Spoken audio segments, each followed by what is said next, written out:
오늘 본문 31절 말씀에 보면 가난한 사람을 학대하는 자는 그를 지으신 이를 멸시하는 자요 궁핍한 사람을 불쌍히 여기는 자는 주를 공경하는 자니라 라고 말씀합니다.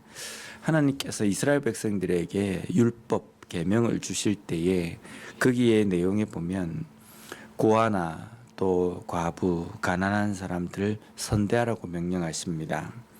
그런데 그 명령이 무슨 이유로 어떤 의미로 그 고아나 과부를 선대하라고 말씀하시는지 오늘 말씀에 분명히 언급하고 있습니다. 가난한 사람을 학대하는 자는 그를 지으신 하나님을 멸시하는 것이기 때문입니다. 그리고 그 사람들을 불쌍히 여기는 것은 곧 주를 공경하는 것이기 때문이다. 이것은 가난한 사람이나 고아나 이런 사람들을 대할 때에만 이런 원칙이 성립되는 것이 아니라 우리가 누구를 대하든지 그 사람을 보면서 하나님의 형상대로 지으신 하나님의 작품이라는 그러한 마음으로 다른 사람을 대해야 한다는 겁니다. 그래서 그 사람을 보면서 하나님이 만드신 작품을 존중하고 하나님이 만드신 작품, 하나님의 형상대로 지음받은 그 사람을 보며 하나님의 그 놀라우신 은혜와 위대하심을 찬송할 수 있는 우리가 진정한 하나님의 사람이 될 수 있다는 겁니다. 두 번째로 32절 말씀을 보면 악인은 그의 환난에 엎드러져도 의인은 그의 죽음에도 소망이 있느니라. 여기 보면 악인은 그의 환난에 엎드러진다라는 말씀이 나옵니다. 반면에 의인은 그의 죽음에도 소망을 가지고 있다. 환난 그리고 죽음 이 두 가지가 나오는데 환난과 죽음은 아주 다릅니다. 환난은 우리가 이 땅에 살아가면서 자주 대할 수 있는 문제입니다. 우리가 한 사람이 이 땅의 삶을 살아가면서 환난을 겪지 않을 수가 없습니다. 항상 환난을 겪게 되어 있습니다. 그런데 악인은 항상 사람의 삶을 살아가면서 누구나 다 겪을 수 있는 그 환난 앞에서 엎드려져 버립니다. 하지만 의인이 당하게 된다라고 이야기하는 죽음이라는 것은 인생에서 딱 한 번만 옵니다. 그 죽음에도 의인은 소망이 있다는 겁니다. 무슨 뜻이냐면 악인은 그의 인생에서 조그만 환난, 큰 환난, 여러 가지 환난 속에서 그냥 엎드러져 버린다. 이렇게 추락해 버린다. 쓰러져 버린다. 왜 그러냐면 의지할 것이 없기 때문입니다.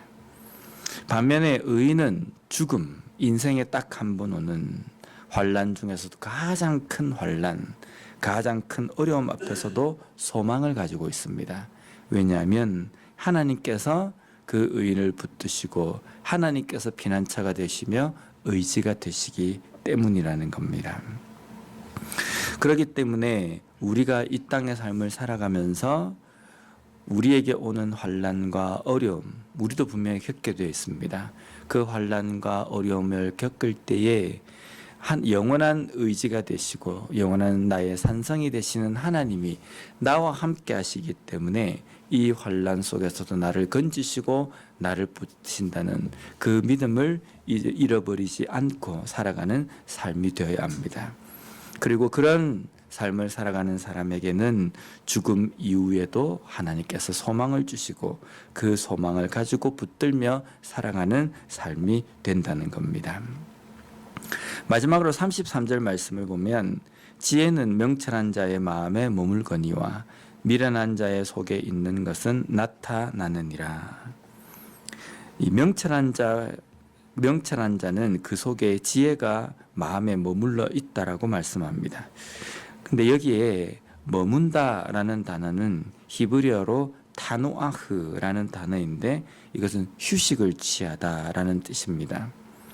그래서 이 부분에 어떤 신학자는 지혜는 명철한 자의 마음에 머물러 있기 때문에 지혜로운 사람은, 이 명철한 사람은 지혜를 감출 줄 안다라고 해석을 하는데, 지혜가 명철한 자의 마음에 머문다라는 이 뜻은 아주 휴식을 취한다, 안정적으로 거기에 거한다라는 뜻이기 때문에 그런 해석보다는 이렇게 우리가 해석할 수 있습니다.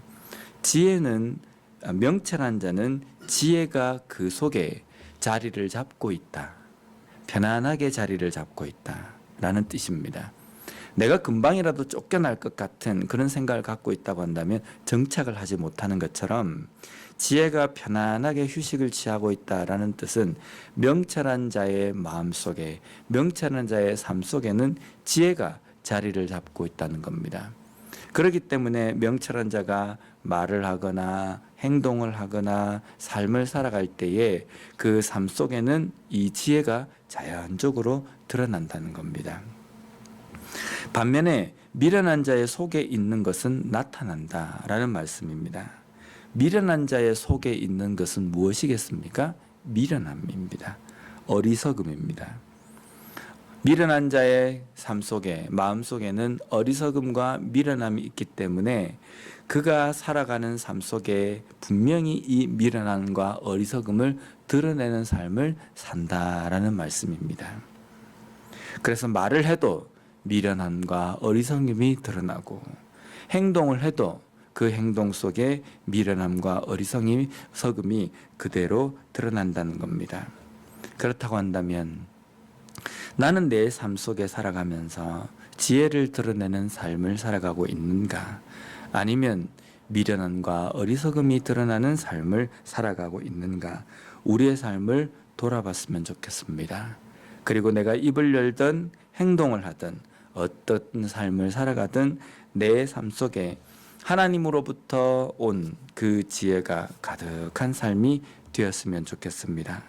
오늘 하루 살아갈 때에도 항상 내 삶 속에 일어나는 여러 가지, 우리의 삶 속에 일어나는 여러 가지 어려움과 환난 속에서도 소망을 가지고 누구를 대하든지 지혜로운 마음으로, 또 하나님께서 그를 만드셨기에 그 사람에게서 하나님의 형상을 바라봄으로 말미암아 사람들을 존중하고 또 선대하며 살아가는 그런 삶을 살아가는 우리 모두가 되었으면 좋겠습니다.